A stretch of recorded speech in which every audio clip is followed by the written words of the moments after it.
MDG TV, une chaîne Wint pour la cause de Christ.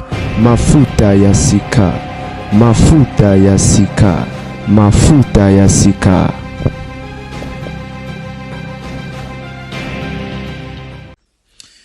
Mbote balingami bandeko, j'espère boza bien. Nalina passer juste message moi vraiment ya motu ya makasi. C'est pas par rapport aux insultes, ok? Parce que ma finga, ba menace, c'est ça ba bloko to mesana nango. Réseaux sociaux, il faut aux la bannière solide. So za bannière solide na réseaux sociaux, aux réseaux sociaux te do ma finga, ba menace, c'est ça yolo to mesana nango. Eza ya lelote. Ndeko oyo azali mwana ya basera nismanianga. Il s'appelle Christian Mapela. Mapela lola Mapela obaliaka. Akomelinga ba message à menace que na kokufa nzamba koboma ngai naza ko salir réputation servante de Dieu.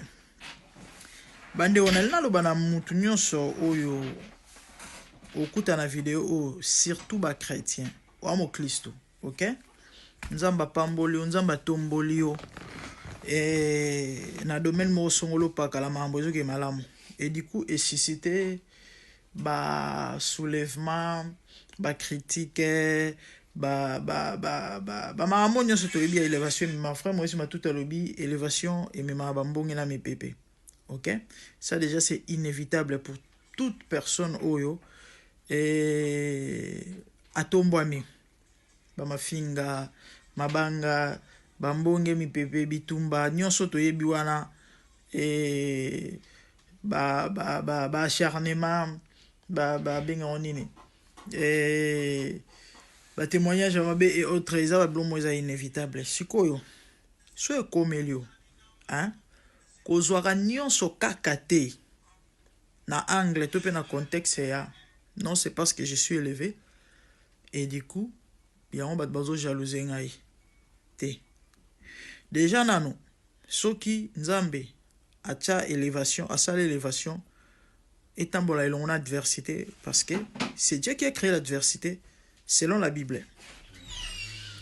Soki nzambe asala élévation adversité accompagné gloire et accompagné prospérité accompagné succès accompagné élévation et ça parce que la personne qui est élevée, la personne que Dieu a élevée, nzamba na posa mutu wana akweyate, hein, mutu wana beta shit liberté.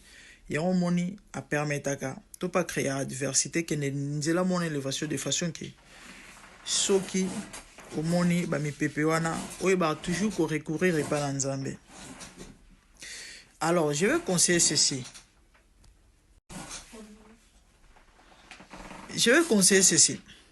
So omoni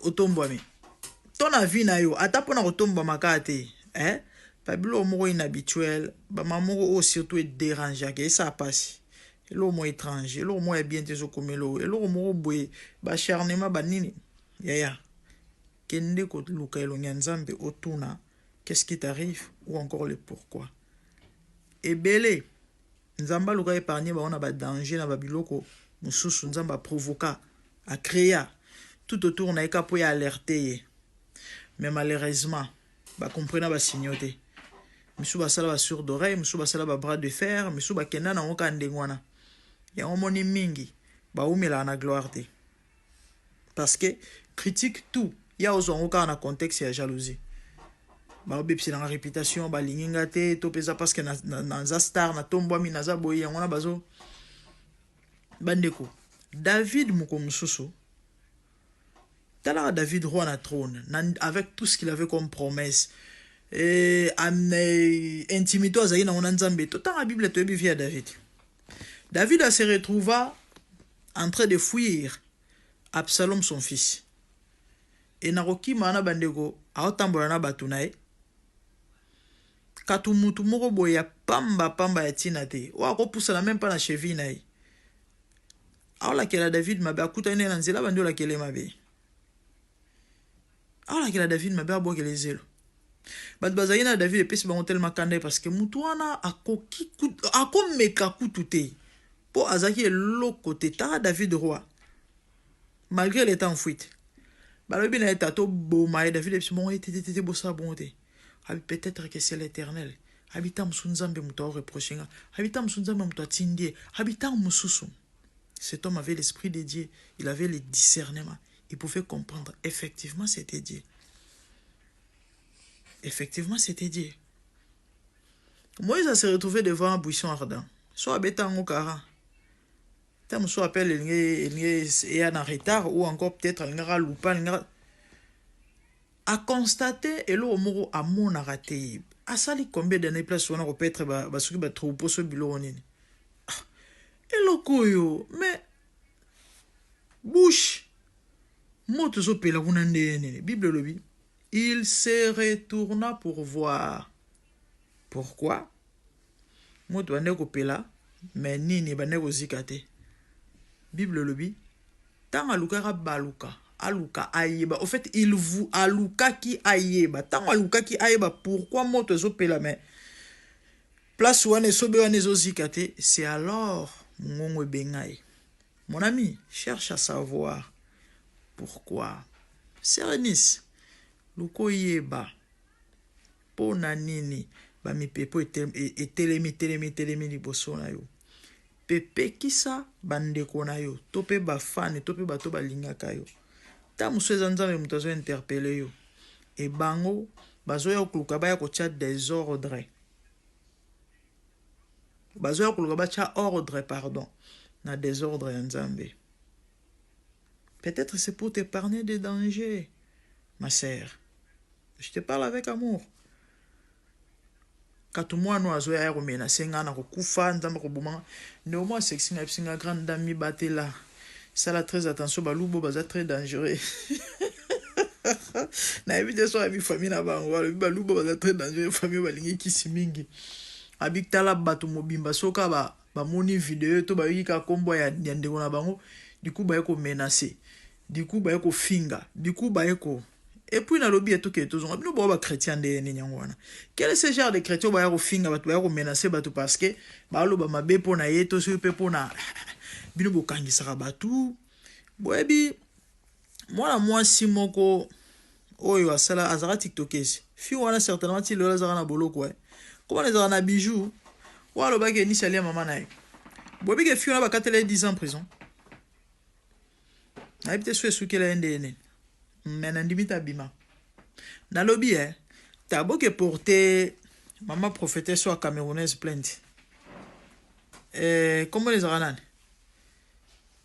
Oh ya moi maman prophétesse oyo. Mam biku jo zana na Cameroun, oya camerounaise on dirait en français. Oya loba prophétisa loba mamba mutamba. Apesa ba message ya ba majabu, ba Sandra Mbuyi, ba tobele ba landara Yvette Flore. Yvette Flore apesara message ezaka année passée té. Ezaka na fin, voilà, na fin ya 2024 son abosanité. Asenga kutu ba excuse na message wana me alobi nzamba la kisi ya robomba te. A reprocha ni saloba nzamba osenga na zonga na makolo nzambe. Et apesa message sur liwa ya mama Enis batu balandaka mama wana bayebi. Alobi mama Enis aleka mbeka. Mangate, maman prophétesse soit tapé sa message. Boye porter plainte non, boye menacer de mort. Boye menacer de mort. On a des grave pour les gars on a loba. Et ça grave. Alors ba maman ni sa legambeka. Maman prophétesse Yvette Flore. Ba vidéo na TikTok. To c'est là on ba émission ba mikolo leki. Boye porter plainte. Boye menacer de mort. C'est triste, ba chrétien alelo. Ya ma aming. C'est clair que vous n'êtes pas repenti, vous n'êtes pas converti. Bref, et les chiens à boire la caravane passe. Moi, j'ai fait mon travail. Ok.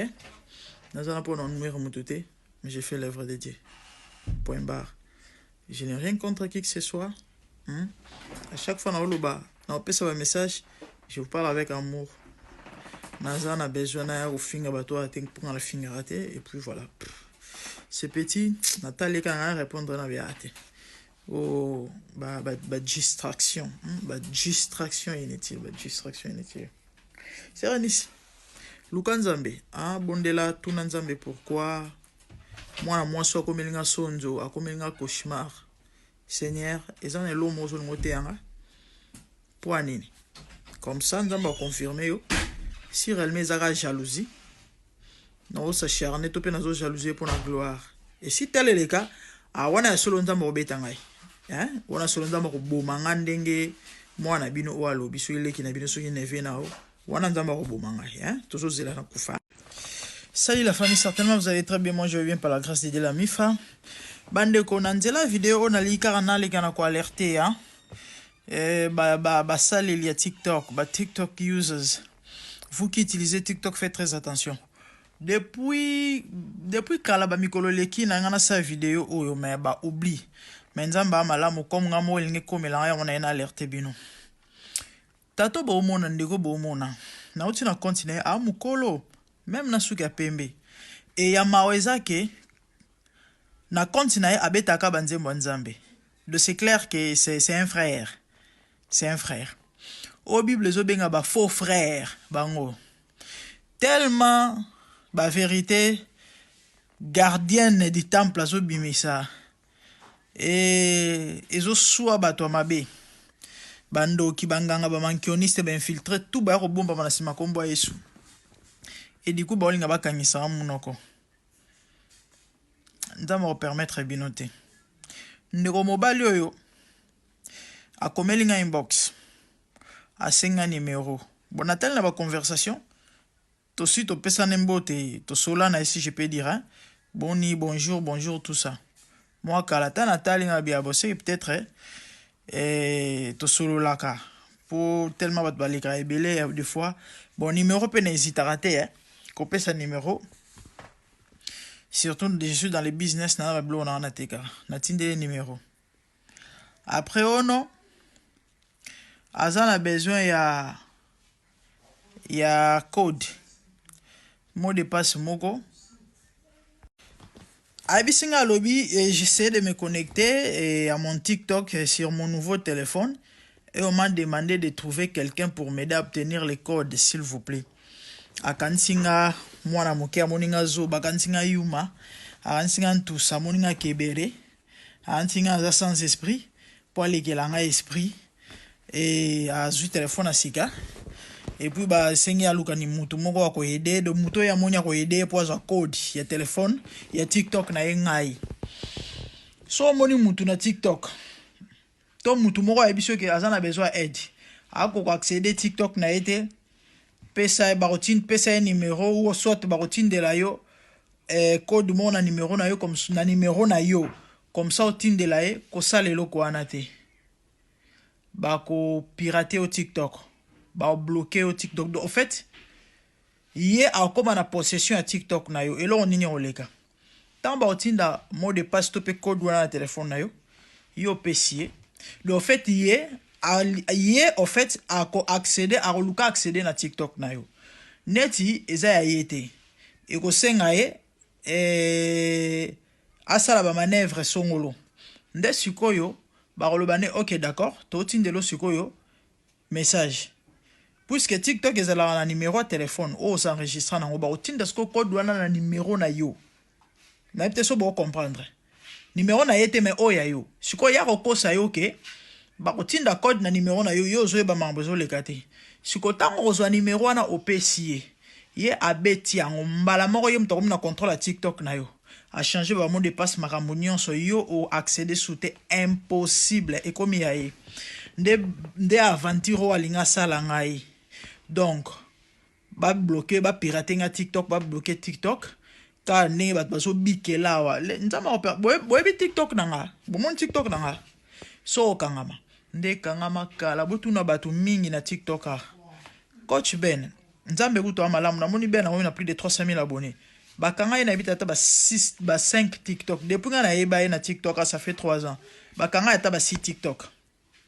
Et ça a comme il a moins 50 000 abonnés donc comme il a 70 000 abonnés donc et comme il a bato ebele surtout bato ba grand compte surtout bato ba rando bato ba finga na ngano ba swana bato ebele combien de fois ba kanga ba TikTok boy pour TikTok na ngeka mate c'est parce que Jésus est glorifié parce que baluka ba kanga TikTok on a ba forme tout mais nzamba permettre rater pour habiter bato babike laka période moko bakanga ngai nalobaka ba bloquer TikTok to pe ba kanga TikTok si je peux dire bwebelo leka ba faut ça ba ko signaler ba ba signaler kana et umeli et que un ennemi qui ata ba des qui ata ba 2 ans bandeko na meko kota TikTok boye rien na téléphone ou TikTok ezate na téléphone TikTok eza na téléphone tendenge nini na ke na email na ngai na kuti batindelenga ondele basi batindelenga email mabi nzambe mena osuka wapi TikTok ezate TikTok elimwe ezate na téléphone parce que toza na application non ezate elimwe ngabi nini leki na koti na email boye na comprendre que ba bloquer nga TikTok na ba kanyango na vandi nia na bisi nzambe souviens-toi TikTok et glorifier combo nao on utilise TikTok comme tout le monde mais moi je prêche ici bande kona saka prière wana mukuse na bengi ndeko moko na ebisie tindelanga lien ya vidéo na ya TikTok atindelinga lien ya vidéo ya TikTok na zaki sur application te donc ezate na téléphone elimwe atindelinga lien ya vidéo na ya TikTok tanga tinde on a fini na koti na meko sa manœuvre ba komelanga so eloko nini yango wana je sais plus mais na yeba ke na kotaka na tindaka soki email soki nini pa bazongisi yango ngabi nzamba zo lokumu bon TikTok nanga ba imagine kana bat ba ko finga ngai isikoyo combien bat ba ko signaler TikTok ote donc ezo ba signal ba signaux ya forme tout ya ndenge nyonso mais tellement lo le na contrôle ndama va permettre ma bêtise allez oyoyo bêtise oyo azo komelanga n'importe quoi mes frères en Christ hein sobo kena continuer il s'appelle comment déjà attendez encore ngai au sambo yozela ba banzo ya gardien de la temple ba oyela yozela bozala pesa bino kombo na ye sope famille Enis Manyanga motetindi na ebité comment est Vicky Molongi sobo ko mukolo na suki ya pembe sobo koti na konti na yebo okuta banzembo nzambe na banzembo nzambe taba blague ezanga tina zo osala ngai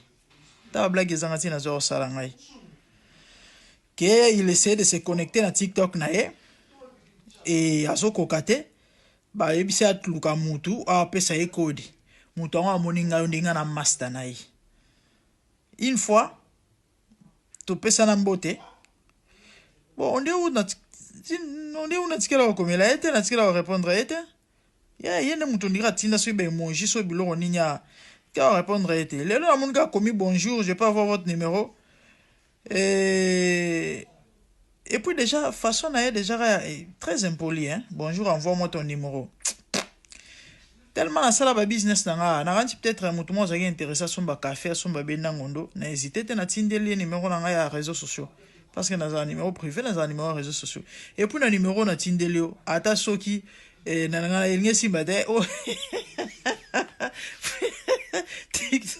TikTok na sa numéro na privé et un numéro réseaux sociaux numéro bon na char même na ba commentaire on les numéro na réseaux sociaux les numéro na privé et nzamba na komelie ka nzamba limbisa na bise que le Seigneur te pardonne na scène on a komelie que le Seigneur te pardonne. Donc, soki mutu asali o blago to ebisho likambo ko sala ngote na mona fi moko na okela ena mawa azali na grand compte na TikTok ba sala e blague aventure yo pas ba bloquer il y a plus ou moins 3 mois passé na mona ki vidéo na Facebook na partir la vidéo na ende na ngana na sala émission moko to pe vidéo moko on a sali juste pour na alerter bat ke bo ke ba so mutu ebisho ki azoko ko accéder TikTok na été pesa numéro na yo comme ça bat barotinda code mo epa na yo o pesa ye comme ça ye asali oje aolinga akota na contrôle ya TikTok na yo batu mabe mais ayemba banzembo nzambe kasi ba infiltrer bango te bomona bat bako yembela bino banzembo nzambe bomoni bango batu nzambe mais nzokande batu mabe ba yo kosa na kombo ya Yesu tala frère nzamba limbisa bon tu viens d'avoir quand ça mon oro Yo ata ko parvenir ko bloquer TikTok, ata so ba bannir TikTok, bo si ba bannir TikTok, bo si nga muno bo kanga muno. Nga bo kanga muno. Bo mando to mutu. Vous pouvez tuer les rêves d'une personne. Mais tant que aolo tarakara ndoto ela tanzoto. Ata obomi ndoto.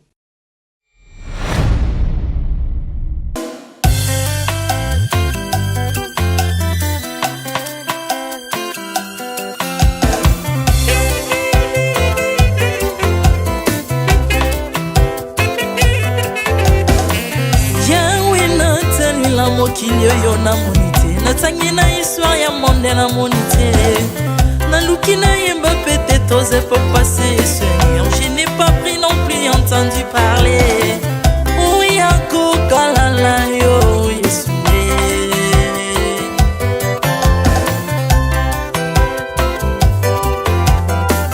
Même dans le domaine ya sorcellerie nationale, atana oyo ya international, papa na yo kisangwa banzamba mokilo yo, mopota kufa se kwa lokola yo Yesu.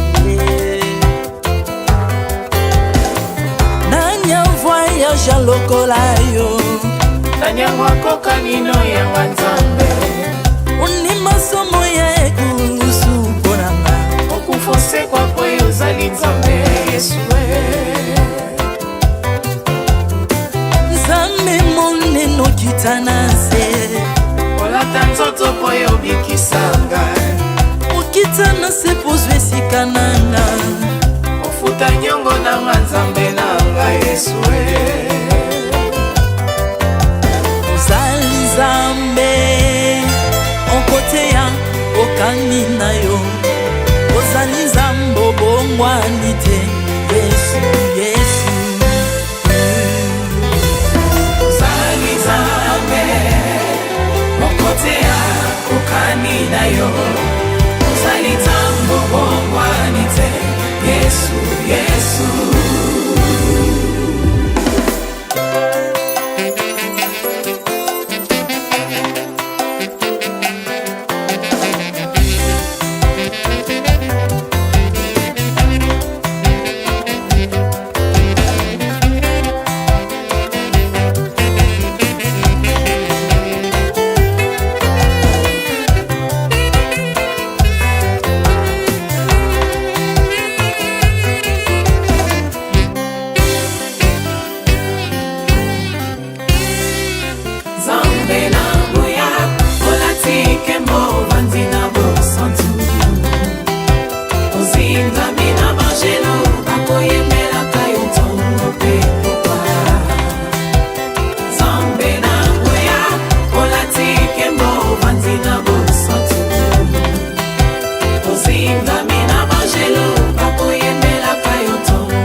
Ozali nzambe na bomoi papa, ozali nzambe na bomoi yawe, ozali kondi oyo esimba bomoi nanga, ozali nzambe oyo abikisa maladi, nakokende wapi nzambe soki na yo te, likolo evangelo na yo yawe, mabele nyotelo na yo, ozali nzambe, ozali nzambe, ozali nzambe mokote lokola yo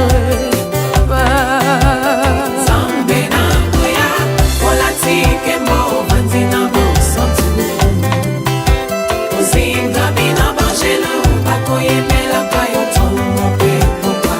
Même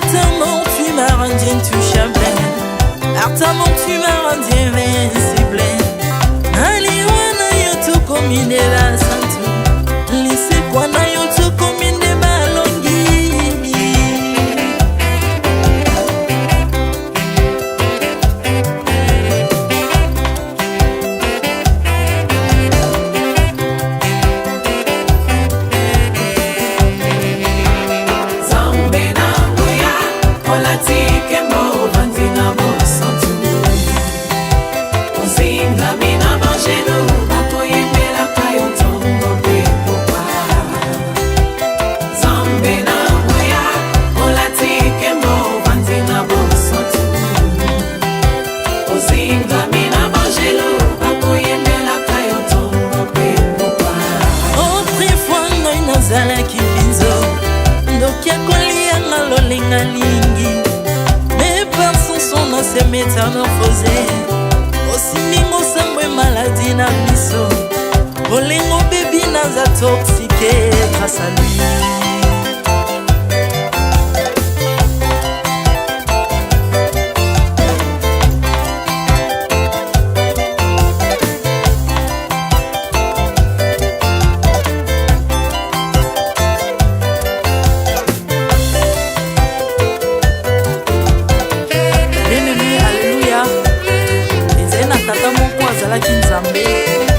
Tango akufi badeptine balobi keno akosekwa po nzamba bakristo basekwa alors po bafacilite lisekwa na ye bakunda ye mutu libanda po ntango akolamuka abimaki elingala moko mais comme nzambe na biso alinga kokambola gloire na moto te lobi nango na ntongo baya kokuta bangulu basepelisa mutu ya nzambe na bango yango bien aimé bato wana bakoma oyo biso dolera ngulu te po milimo mobe ekotaka na ngulu.